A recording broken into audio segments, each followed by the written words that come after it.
प्रधानमंत्री नरेंद्र मोदी के नाम एक राष्ट्रीय प्रेस कॉन्फ्रेंस का आयोजन किया गया। रजिस्टर्ड समिति का ये मिशन कोद नहीं विरोध नहीं के आदेश को मानकर पिछले 5 सालों से काम कर रहा है। भारत का प्रत्येक ब्राह्मण इसका संयोजक स्वीकार किया गया है। आज की ये प्रेस वार्ता देश में प्रकाशित होने वाले 1,44,000 अखबार, पत्रिकाओं और 910 टीवी चैनलों के लिए आयोजित की गई थी। भारत के प्रधानमंत्री से निवेदन किया गया कि विगत कुछ सालों से संस्कृति और संस्कारों के प्रेरणा ब्राह्मणों पर हर तरफ से आक्रमण करके उन्हें अपमानित और प्रताड़ित किया जा रहा है। उदाहरण के तौर पर 4 जगत गुरु शंकराचार्यों, 5 वैष्णवाचार्यों को उपेक्षित, प्रताड़ित और आहत किया जा रहा है, लेकिन उनका ये विषय नहीं है। जयपुर से आए हुए ब्राह्मण नेताओं ने यहाँ प्रेस भगवान परशुराम सर्किल प्रेस वार्ता की।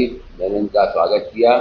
मेरा तो इस संदर्भ में ये कहना है कि अभी जैसे कर्नल साहब ने बताया कि ईजीसी जो बिल लेके आए, किसी ने मांगा नहीं, किसी ने कोई मांग नहीं की। इन्होंने वोट बैंक को साधने के लिए ऐसा किया। और इसमें सबसे ज़्यादा निरंकुशता क्या दी कि पहले जो ईजीसी बिल या प्रावधान पहले भी था, लेकिन उसमें ये था कि कोई झूठी शिकायत करेगा तो उसे दंडित किया जाएगा। लेकिन इन्होंने निरंकुशता करते हुए वोट के लालच में इसमें प्रावधान ये कर दिया कि कोई भी शिकायत करे, जांच होगी, झूठा पाया जाएगा, उसके बावजूद भी उसका कोई भी कुछ नहीं होगा और उसको बरी कर दिया जाएगा। यानी झूठी शिकायत पे कोई दंडित न करने का अपराध। लगता है कि देश में ये अनपढ़ लोगों की सरकार है और इन्होंने इस कानून को, जिसमें कि भाई कम से कम हमारे यहाँ झूठ और भगवान के बनाए हुए झूठ और सत्य, लेकिन जब कोई झूठा पाया जाता है तो उसको दंडित करने का भी तो प्रावधान था पहले और रहा है, लेकिन इन्होंने उसको भी समाप्त कर दिया। तो मेन ये है कि हम सबको जागृत होकर, ब्राह्मण समाज विशेषकर जितने भी सवर्ण समाज है, उन सबको जागृत होकर इस पर काम करना होगा। अभी आपने थोड़े दिन पहले पूरे हिंदुस्तान के उल पे स्वर्ण समाज का आक्रोश देखा होगा। यूजीसी का नियम जो किसी भी समाज ने डिमांड नहीं किया था, किसी ने भी मांग नहीं किया, न SC/ST ने किया, न अनुसूचित जाति ने किया, न स्वर्ण समाज ने किया, न बड़ियों ने किया, कास्ट ने किया, किसी ने भी नहीं किया। पर सरकार ने यूजीसी एक्ट ला करके, इसका मतलब स्वर्ण समाज को पहले से अपराधी समझ लिया गया है कि स्वर्ण समाज ही अपराधी है और एक यूजीसी नियम ले आए। उससे हमारे इस प्रेस कॉन का एक मुद्दा ये भी है। इसके ऊपर भारत सरकार ने अधिकृत कोई भी अभी तक अपनी तरफ से सूचना नहीं दी है, सिर्फ ये बोल रही है कि सुप्रीम कोर्ट में पेंडिंग है।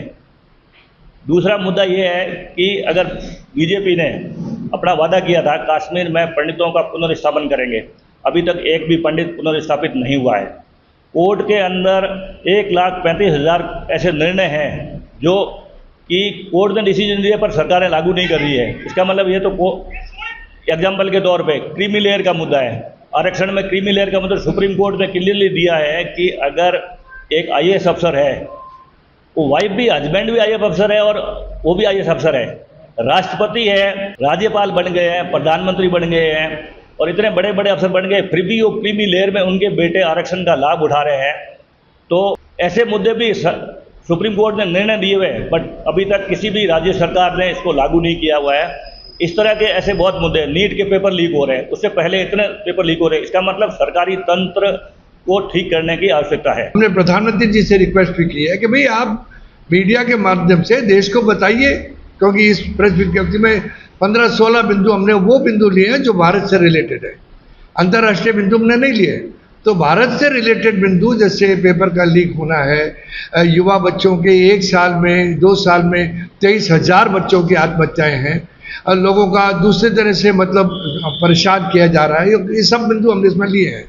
तो उन सब बिंदुओं पर जो भ्रम की स्थिति बनी है, यूँ लग रहा है कि देश में कोई सिस्टम काम ही नहीं कर रहा, तो हमने अंत में प्रधानमंत्री जी से मांग की है कि वो कृपा करके मीडिया के साथ बैठकर कम से कम 12 साल में एक प्रेस कॉन्फ्रेंस तो करें। हालांकि पहले के प्रधानमंत्री तो साल में 2-2 प्रेस कॉन्फ्रेंस करते थे। आज की स्थिति है कि 12 साल में प्रधानमंत्री ने एक भी प्रेस कॉन्फ्रेंस नहीं की है।